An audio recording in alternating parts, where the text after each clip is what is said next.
Next up is a 13-part medical drama from a person who we are massive fans of collectively. Jed Mercurio has had recent success with Police Procedural Line of Duty, and before that, other medical dramas such as Bodies, which I loved. Critical is, as I say, a 13-part medical drama starring Lenny James and Claire Skinner, although if you saw episode 1, you might be unsure that Lenny James was even in it. I've seen episode 1 now twice. I watched it on Tuesday night and I watched it literally just before I came in here to record the podcast. I was a huge Bodies fan, which was the best medical drama I'd ever seen. And this just seems a little bit too bonkers for me to actually enjoy. I think because there's so much documentary of, showing I said the same, the didn't I? reality of what the proper medical field is like, with great shows such as 24 Hours in A&E. This just felt so unbelievable through the majority of it that it took away from my enjoyment. And I think the worst thing about it was I was never not aware that I was watching a TV drama.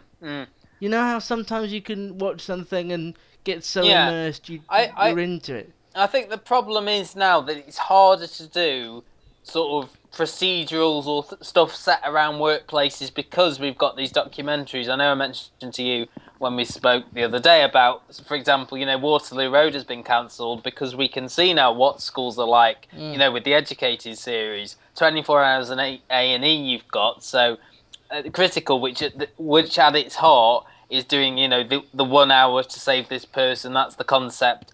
There are like quirkier moments, like the guy eating the Twix or things like that. But I just found that silly again. But for me, what it was that there was a disparity between Jed's sort of stripped down dialogue. We enjoyed it so much in Line of Duty, and these sort of opulent, ostentatious sets, which made the hospital look more like a Star Trek starship. Yeah. I mean, they did make mention of it a little bit that, this used to be bog standard A&E and we've turned it into this.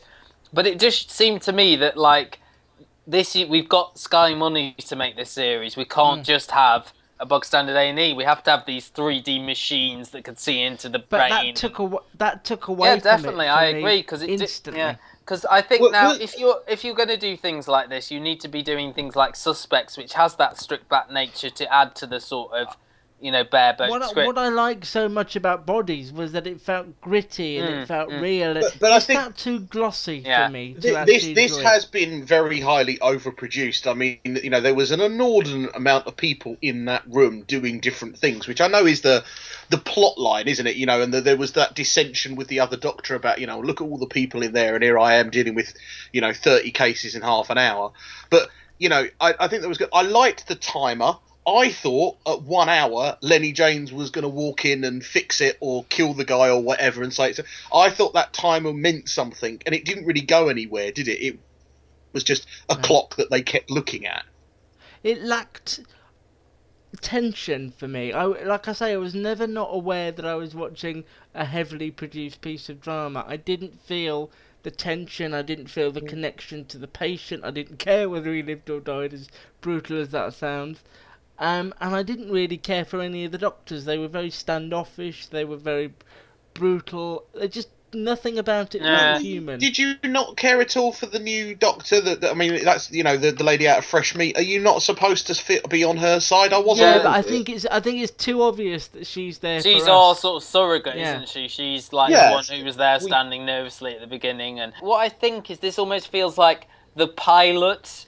This is what they can do. This is what you had Lenny James, who is going to be like the main character coming into it at the end. So I'm definitely going to try and watch Ep 2.